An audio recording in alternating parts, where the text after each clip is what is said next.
I'm Eric, and this is our in-depth first impressions of the all-new Honda Talon 1000R.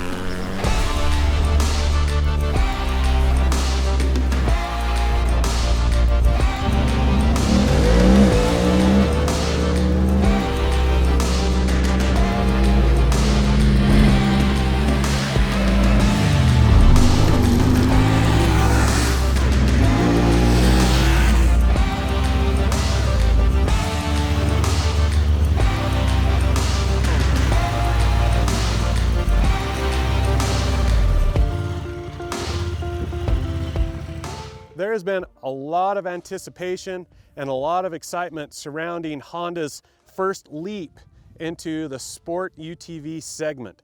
And there's a bunch of reasons.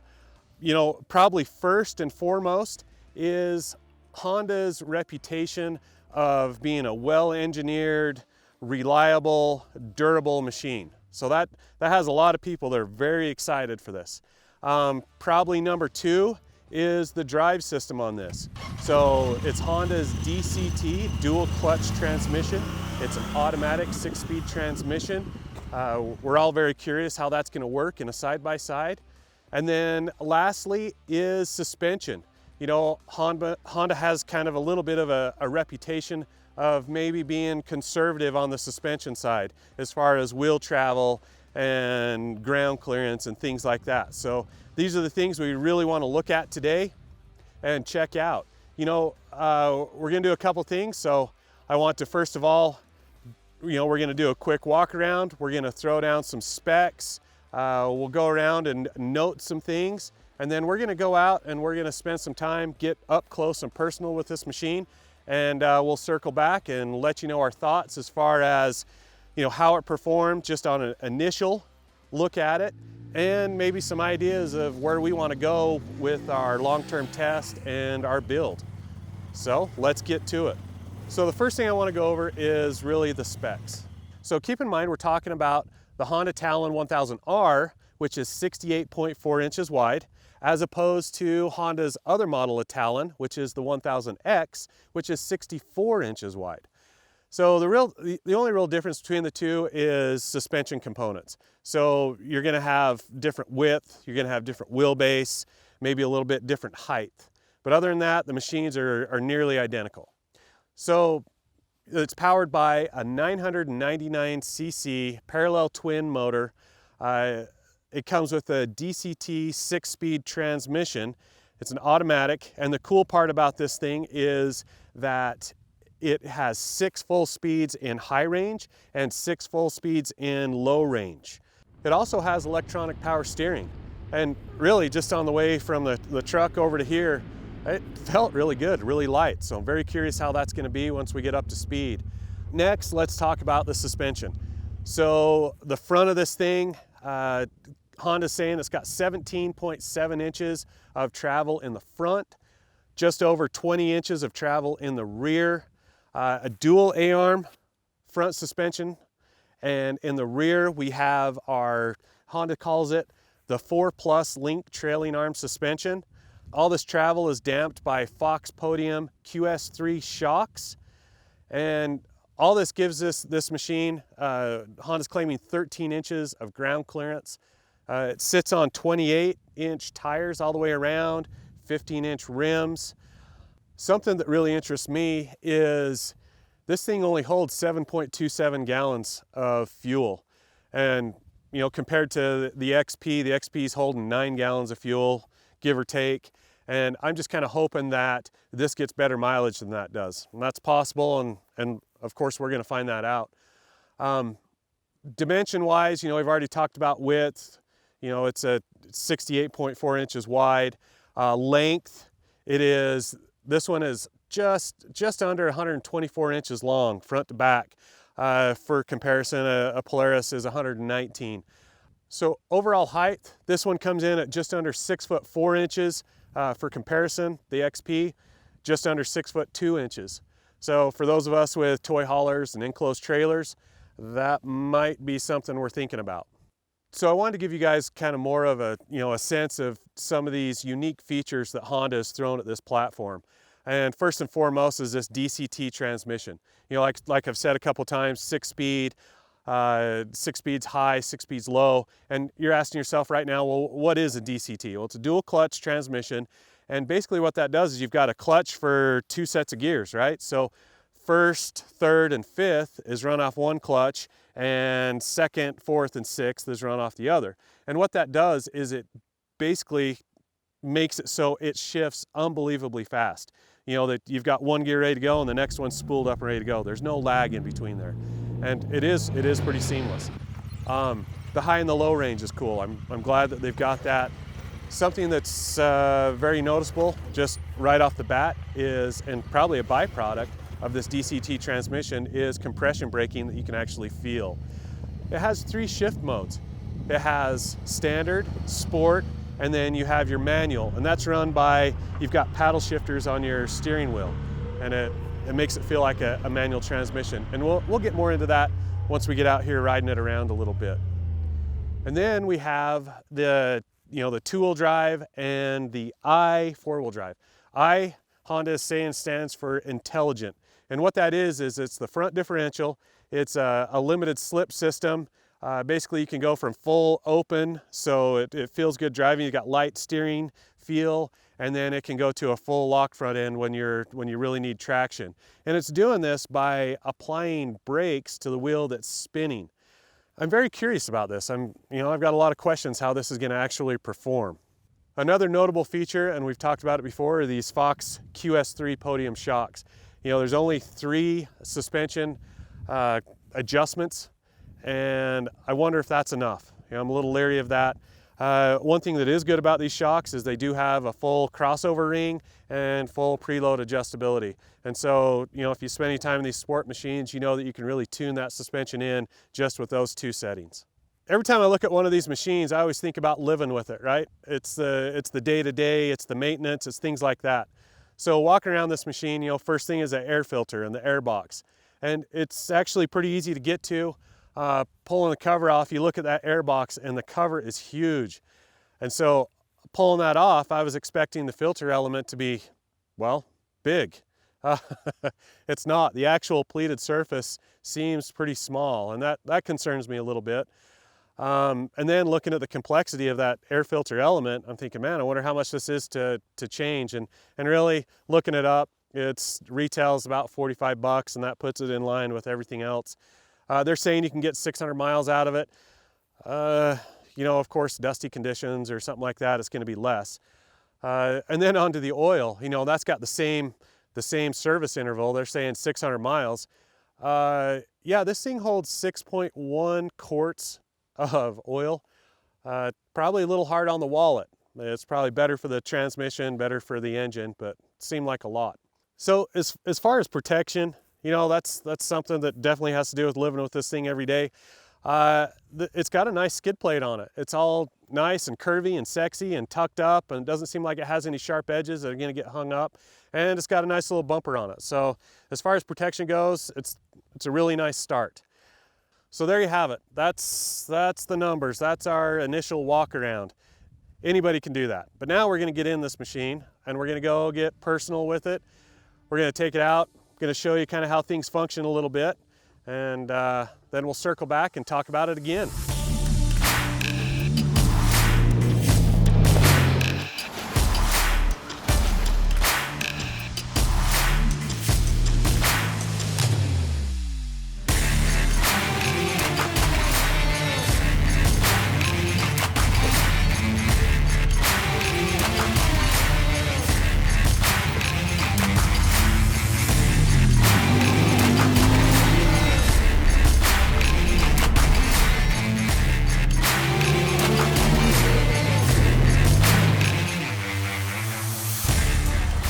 We're in this thing, as you can see, and I'm gonna take her for a little spin here. I'm gonna talk to you for a minute, but you know, one thing right off the bat we want to talk about is ergonomics and basically the creature comforts, right?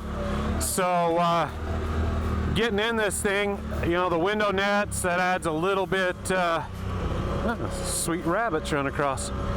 The window nets add a little bit of, it's one more extra step to get in, but the doors are pretty easy to find the latches, and fit and finish is totally Honda. It's great. The inside of the door panel is nice and soft. There's no sharp edges that's gonna grab you. Steering wheel is where it needs to be. It does have a nice tilt to it, right? And the seating position is nice. Let's talk about these seats a little bit. They're nice and wide. They have a nice wide base to them, and even your lumbar, it's got pretty good support, but it's a little wider, and so it's you can move back and forth a little bit, like I think you should be able to. But yeah, I mean, you can reach all the switches. You can reach the headlight over here and all these switches when you're in your seat. Okay, so let's speaking of switches, let's talk about the switches a little bit. So of course, talked about the lights over here. You've got your high, low, and off.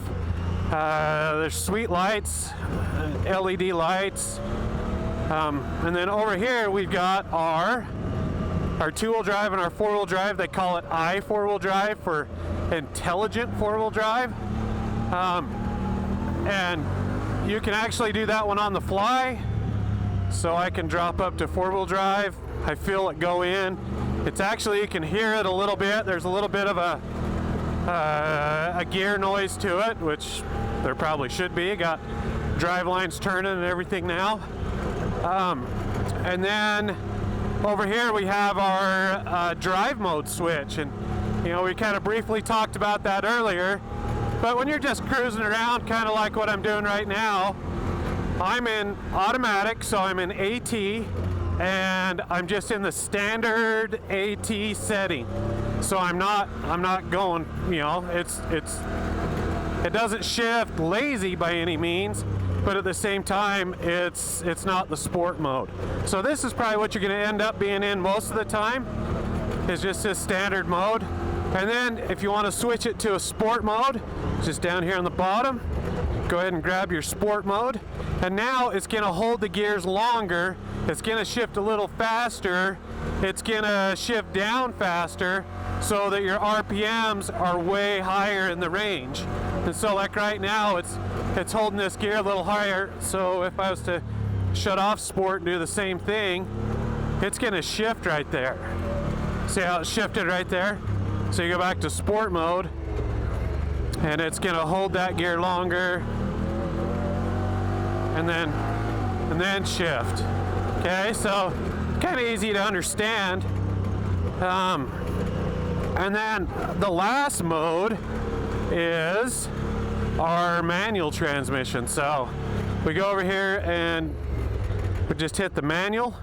It takes us to manual, and all of a sudden you've got the gear, what gear you're in there. So now we're up to our steering wheel. So we have our paddle shifters. So this one's up and this one's down. Okay, it's pretty simple. You pull them both towards you.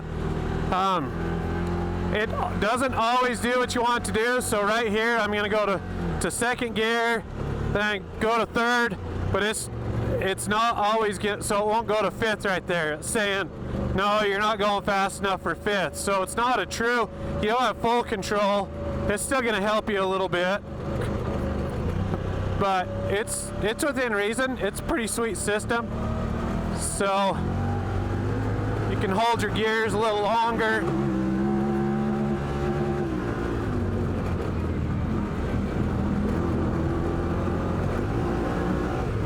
Pretty cool.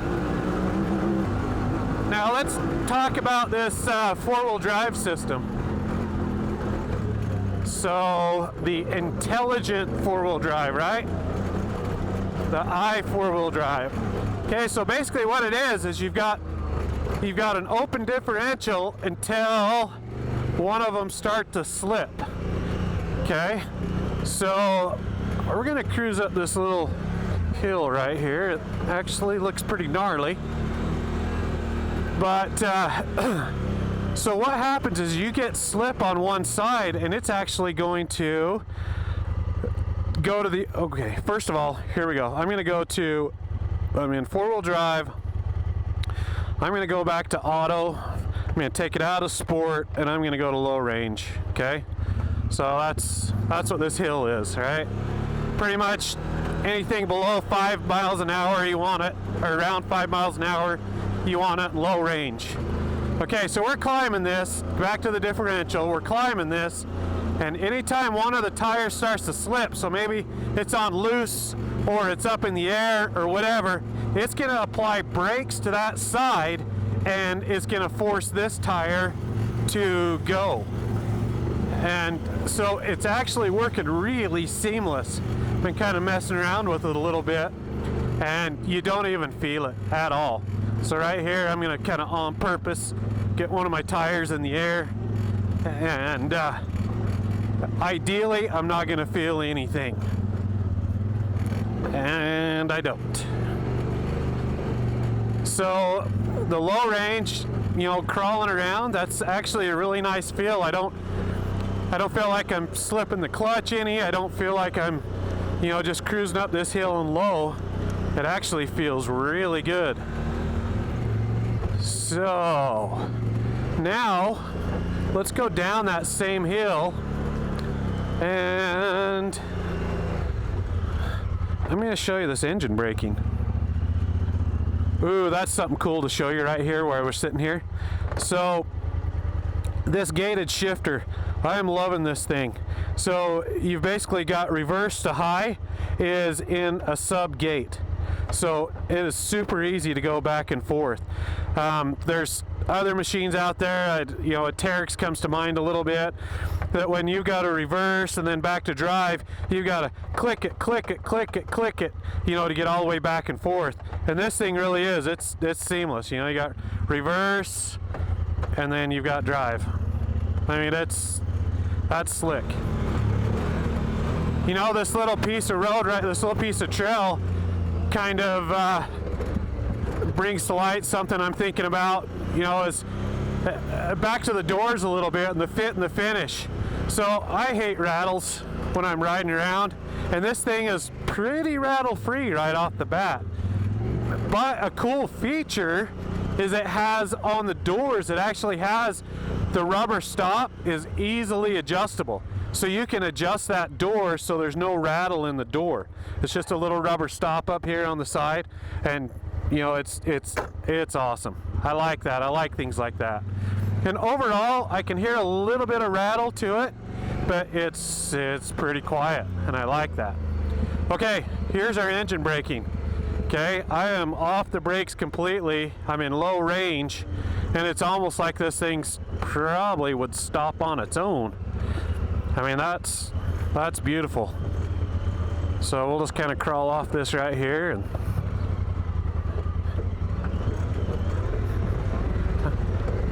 I'm assisting a little bit right there with brake, but I'm gonna see if I can let it go right here and see what it does. It's pretty steep right here. Oh yeah, that's nice. You know how some of the belt drives kind of let go right here and it takes off in a freewheel, and that's not the case. Yeah, that's beautiful. Yeah, if you make brake pads for this machine, you might be sad. These brakes might last a long time.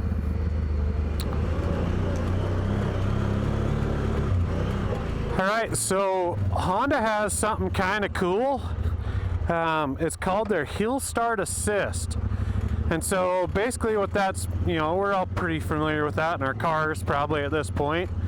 But it makes it so you can get from, so you're on a hill. Let's get up here where it's a little steeper. But it makes it so when you're on a hill and you need to get from your brake over to the accelerator to take off, they've made this this Hill Start Assist. So let's see here. Pretty decent right there. Okay, so if I let off, I'm rolling backwards, right? Okay, so I'm going to turn on this Hill Start Assist, and the light's up here, but you press it, it comes on. Okay, it's holding me right there, and it holds me for, I think they said, a second and a half or something like that. Okay, So it makes it so you can stop on these hills and take off again. And it's easy. Just like that. So it flashes faster when it's going to come off. So you can see that. But yeah, that's pretty slick. All right, let's get to something that I want to talk about that I'm noticing, that maybe if you're used to a belt driven side by side, and that's the responsiveness of this. And to be honest, the responsiveness is what you want. It's awesome. It feels great. But it also makes this thing a little jerky. So one of my tricks, I'm teaching my girls and first time folks when they're learning how to drive these things is, sometimes your throttle foot kind of gets a little carried away, and so you give it gas and you go to let off and it kind of bucks, and then so your foot's always behind the motion of what the machine's doing. So you actually get kind of jerky, kind of huckabuck. You're going through and it excuse me, the throttle just isn't very steady. So with you can overcome that by taking your foot and pushing it against the side of the firewall right there, and kind of holding your foot steady on the floor. You're not letting that foot move with your body. But this has so much responsiveness to it that it's pretty tough to keep a constant throttle on it. And so even right here, it's really bumpy. These rocks are 8-10 inches tall right here. It's kind of hard to see that, but so I'm trying to keep a nice even throttle through here so it's not jerky.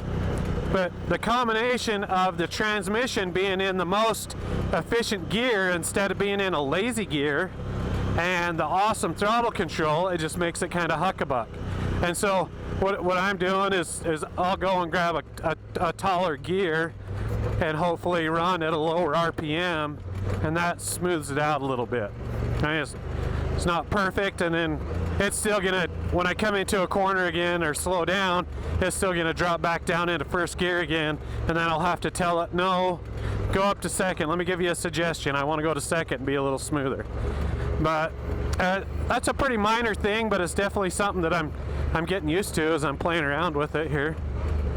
But so that kind of segues into suspension, because that absolutely affects your suspension, right? It affects how it feels, because it's it's an overall thing. It's how the power is delivered and everything else. So going slow, and granted this machine has, let's see, what do we have here?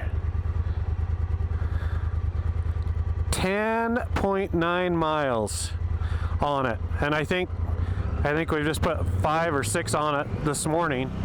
But so the suspension has not broken in yet, and it's a little rough. I actually got out and it's got the 3-position shocks, and I actually put it in the softest setting, and it's better. You can actually feel the difference, but still a little rough today. So hopefully it keeps breaking in as we go.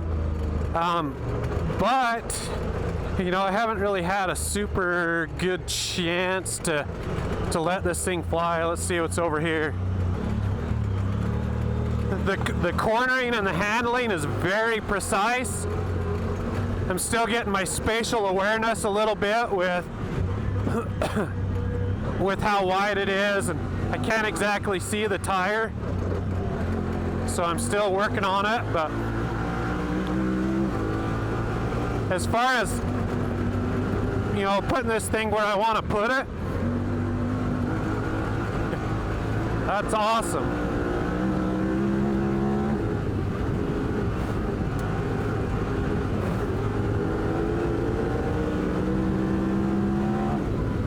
Very stable at speed. The brakes are, mean, I always say typical Honda.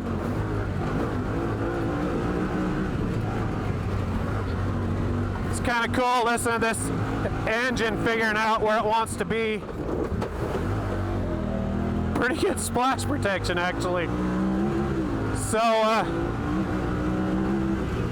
you hit the brakes and come into a corner and it's already shifted down. I'm not doing anything manual right here.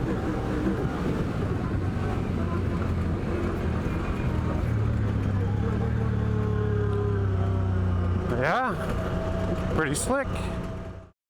All right, guys, we've spent most of the day out here playing around this machine, trying to get to know it. I think we did a pretty good job of understanding maybe some of Honda's goals and some of, the target. One of the things I really had some questions this morning, when we started this, and one of them was the front differential and how the limited slip system was going to work. And we tried it in a couple different situations, well, a bunch of situations. It kind of scared me a little bit. We had a steep climb that we were climbing really slow. And as we're climbing up the hill, the one tire was slipping a little bit and you could feel the brakes being applied, and it actually bogged the machine a little bit. And then when it stopped spinning, then it gave it power again, and the front started, all four tires kind of started slipping a little bit, and it kept going. And it was momentary, and it was something that, most people might not even notice. But it was just a little thing that was kind of a little different. And then we did some rock crawling too. We had the tires up in the air, and that was all seamless. It actually crawls great. I was very impressed with how it crawls. And then maybe some positives and some takeaways. So the DCT transmission, I really liked it. I really did, especially when I was being aggressive. It felt like that it was dropping into the right gear. It was shifting at the right time. If you want a little bit firmer shifting and faster, higher RPMs, you could throw it in that sport mode. And then mess around with the manual a little bit. It's kind of fun to decide what gear you want to be in. And then, maybe a takeaway is I briefly talked about it earlier, is that it's a little jerky. You want that response. That's what we're after, right? We're looking for that response. Well, at a casual trail pace, that response is maybe a little bit too much. And I'm sure it's something that we're going to get used to, and pretty soon it's going to go away, and we're not even going to really feel it, or we're going to be able to drive around it, or whatever the case might be. But it's kind of a little bit of a rough ride when you're slowing down a little bit. And then the suspension, some of the positives on the suspension, it is really stable. It stays flat in the corners. It feels like it hooks up. It's got enough weight transfer that it will hook up, but it doesn't feel like it's wallowy at all. It feels great. Now, the downside to that, of course, is it's maybe not exactly plush right now. And we know we're breaking in the suspension, and I can definitely tell a difference from this morning till this afternoon that the suspension is breaking in quite a bit, but just a little firm. And we didn't have a chance. There's really no great big whoops out here. We don't have the big 3-4 foot whoops and the big extended line. So I'm not sure how it's going to do with the repetitive hits like that, but that's something for another day, and we will absolutely address that. But that's pretty much it. Keep in mind that this is Honda's first shot. This is their first go round at the Sport UTV segment, and I think they did a great job. This machine is definitely fun. It's definitely different. It gets the job done, maybe just a little bit different than we're used to, but absolutely a great time today in this machine. And for the future, we're going to look at maybe some of the things we need to build. Right off the bat, definitely need a windshield, a half windshield. The cargo area, we're carrying around some camera gear today, and we kept wishing that we had some sort of a box back there to keep the camera gear from falling out the back, and that's definitely something we'll jump on right away. But yeah, great machine, can't wait to get at it. All right, guys, if you like this kind of content, make sure and subscribe, follow along with us, see what we're doing with the Talon. That we're going to be doing a ton of stuff, so it's going to be fun to watch the show. If you like these in-depth first impressions, make sure and comment below. Tell us what you like, what you don't like. And thanks for following along, and we'll catch you next time.